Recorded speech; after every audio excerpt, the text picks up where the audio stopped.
Hi, I'm Jared, CRO, co-founder here at SalesDraft. We talk about all things recruiting and training for direct-to-consumer companies. Today, we're going to talk about before you hire more sales reps, fix this first. Now, the number one thing I want to talk about first is the more reps illusion. Some owners, operators, managers think, well, if what we have right now with 1 to 2 reps is working, what if we scaled it to 10 reps or 20 or 30? Like it's just going to scale linearly, right? And that's not always the case. And this typically happens when like revenue stalls or maybe you've hit a wall and you think, well, the next thing is just add more bodies. That's going to fix it for us. I've done this for a lot of years and I've noticed that if you add reps before the system is ready, you do not get linear growth. You just get exponential drag. So things like managers will get overwhelmed. Onboarding gets really sloppy. Good leads get burned. Culture gets diluted. Like it says here, hiring is an accelerant, right? It's going to accelerate whatever is currently happening in the org. You are going to feel at an exponential level if you try to scale before you have a proper system in place. So if the floor is already productive, it's going to help accelerate that productivity. But as you start to add a few more people, if you start to see things break down, that is your telltale sign that maybe you don't have the proper system in place to help you with scaling. Let's talk about how we actually fix this, okay? First, we want to fix the manager bandwidth problem. So in order to effectively onboard these new bodies, these new reps, you need to make sure you have really good or competent frontline leaders who are actually managing a system before you bring these reps in. These managers, are they actually managing or are they just reacting, right? Are they managing off of personality or have they adopted your system for your company, your culture, your product, your industry that is exactly tailor-made for these new reps you're going to bring in? Do they have time to review calls and ride along? Do they have time to run one-on-one? Are they really focused on helping to change behavior? Or are they drowning in admin and pipeline updates? Look at what your managers are currently doing and ensure their time is optimized to be able to help bring in new reps and ensure those new reps are going to be successful. Next, we want to make sure we fix the ramp and onboarding timeline. This is a really big one. Most onboarding programs are just an information dump. A manager or an executive, they haven't been a new rep for probably many, many years. And so they look at like the grand scope of everything a new rep needs to learn and know. And they're like, I'm just going to give them the whole meal, like all at once. I'm going to give them the appetizers. I'm going to give them the main course. So companies make this mistake. They show the rep, the product, the CRM, tells them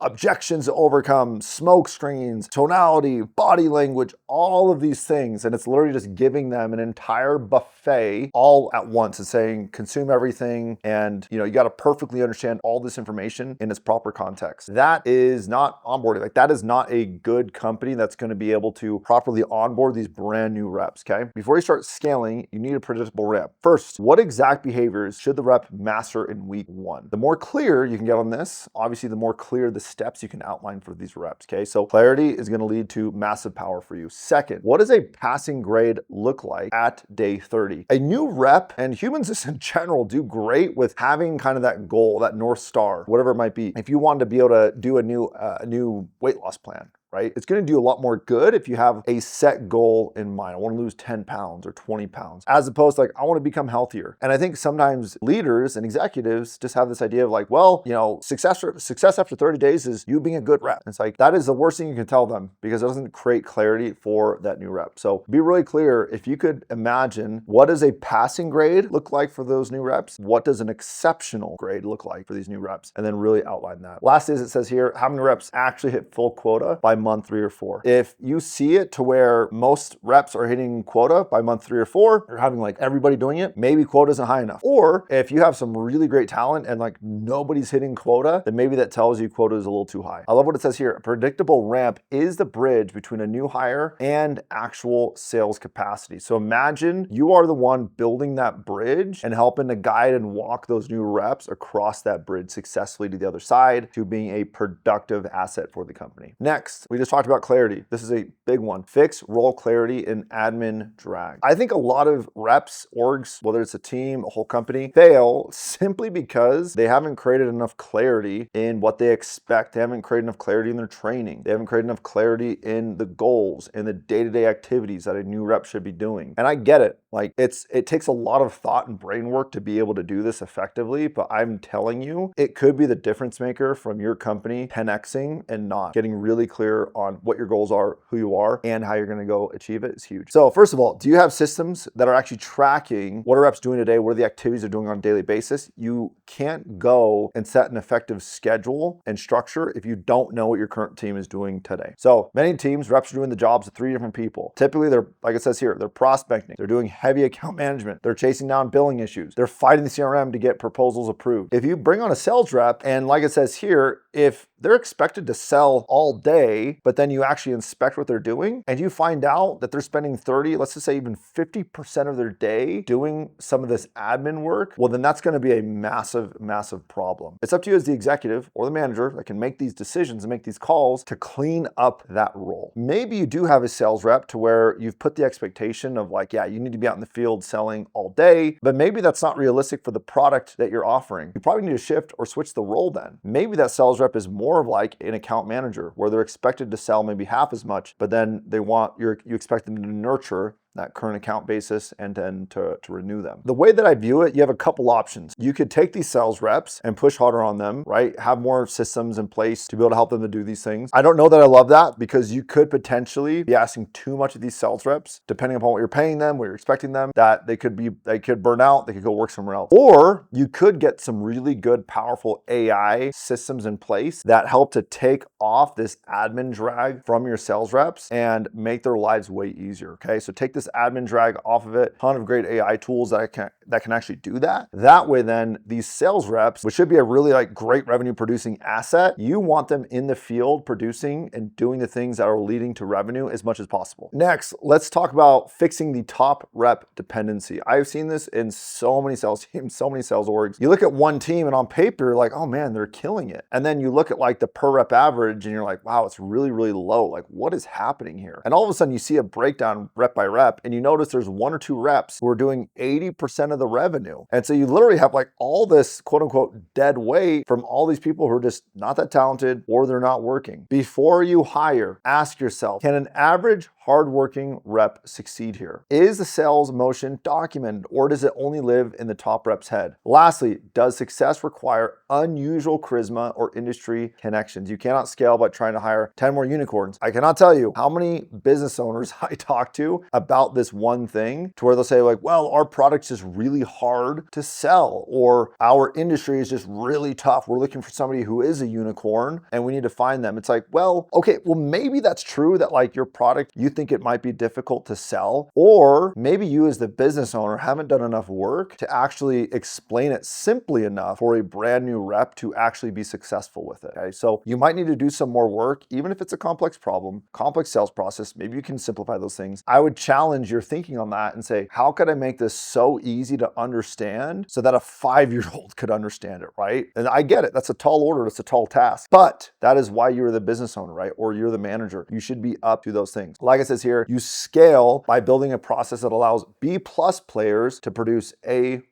results. And I'm telling you, some of you might have a belief challenge with this, saying like, well, that's not possible. Like, no, I'm telling you that is possible if you have a really good system and process. It can help make those average or even a little bit above average reps to really level up to exceptional reps if you have a really strong process. All right, next, fix the lead and territory math. Before you onboard, say 5 to 10 new reps, do you have territory? Do you have market for those brand new reps to sell in and actually succeed? Or do you look at the market and territory and like, man, we've already blasted through all of this. Let's go and onboard 10 new reps and then we'll just give them all the stuff that's been rehashed and recycled. If you had 5 reps tomorrow, ask yourselves these questions. Where are their leads coming from? Which territories are they taking? Lastly, are you expanding the pie or are you just slicing the current pie into smaller pieces? The answer to that last question is going to be the determining factor of which road you go down, okay? If you just have a smaller team and you have a massive territory you haven't touched, well, yeah, you have a great opportunity for a brand new rep to come in, get a lot of low-hanging fruit, close a lot of deals, and that's great. Or if you've already blasted through territory, you've already talked to pretty much everybody, you're going to then shift and change your onboarding, your structure, your timelines, because you're going to have to really, really train these reps to be exceptional really from day day one, knowing they're going to be talking to a market that's already been talked to maybe 5 to 10 times. Principle first, you want to be able to make sure don't hire reps and hope the opportunity appears. Map the opportunity first, because when you first map it, it is then going to determine the decisions and directions you're going to take from there. Next one, this is a big one for some of you leaders that don't want to take a good hard look at what your current team is doing. Fix the tolerated underperformance. This speaks to underperformers and how it is affecting your culture. Culture is a very real thing. There's a lot of talk about like vibes and energy, these types of things. And a lot of people think, oh, it's woo-woo, it's kind of silly. But there's an aspect and element of it that is actually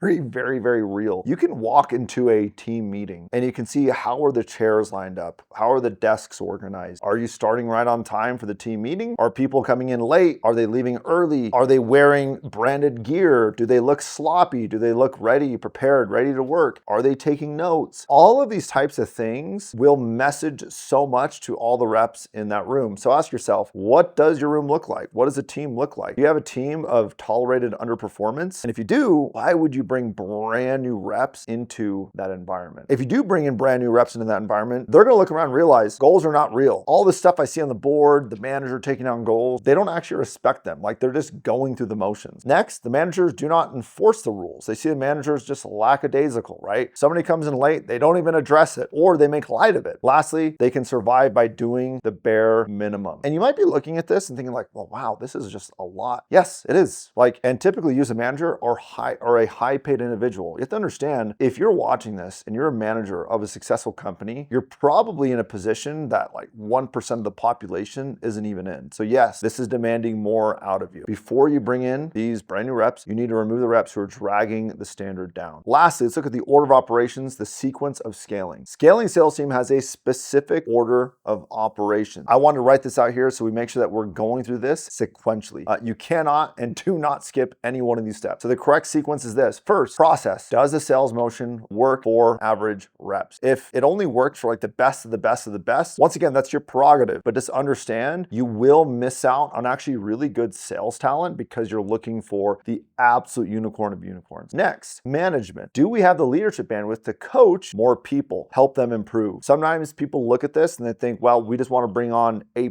players who come pre-packaged. I also wouldn't recommend that either, because there's great companies out there who can take B-, B+, and turn them into A-, A+ talent. Third, ramp. Can we get a new hire to productivity predictably? If you can't predictably forecast what success looks like, it's going to be really difficult to tell that new rep in front of you, this is what you need to do, and eventually you'll be successful. Fourth, opportunity. Do we have the leads and territory to feed them? Like I mentioned before, this will then dictate, the answer to this question will dictate what kind of path you go down. Lastly, headcount. Now and only now is when you hire the reps. So once we've done these first four, you've answered those questions with clarity, then you can look at your headcount and begin to scale. The overall theme to this, the mistake that we typically see, is that when a company feels pain in the sales org, they usually will go right to 5 and skip all the steps. And I'm telling you, you have to fix the lead. Go back to step 1 and fix each one of those before you get to adding more headcount, which is step number 5, okay? Hiring is the last step of scaling a sales team, not the first. If you guys can successfully do this, I'm telling you, it's gonna make you being able to scale way more effortless. But you have to be able to do these steps in order for it to be successful. Guys, I hope you enjoyed that training on how to successfully scale your sales team. Hope you gained some value out of this. And like always, if you want us to do an audit of your recruiting process, your funnel, whatever it might be, there's a link in the description. Us here at SalesDraft would love to be able to take a look at your recruiting process and see how we could help.